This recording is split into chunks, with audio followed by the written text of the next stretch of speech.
You used to be able to sit down and finish things, schoolwork, projects, even books. But now you can't go 10 minutes without checking your phone, and you're not lazy, you're just mentally fragmented because your brain has been trained to crave distraction, not focus, and it's not entirely your fault.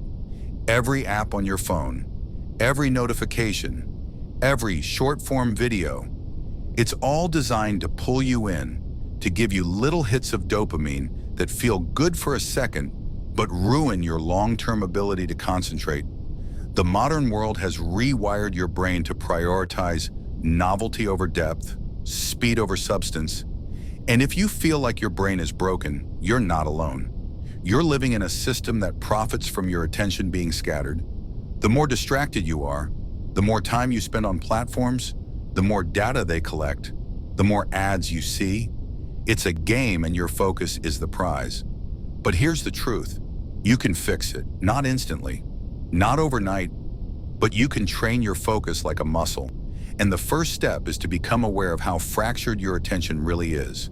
Try to sit in silence for 5 minutes, just 5. No phone, no music, no tabs open, and see how long it takes before your brain begs for stimulation.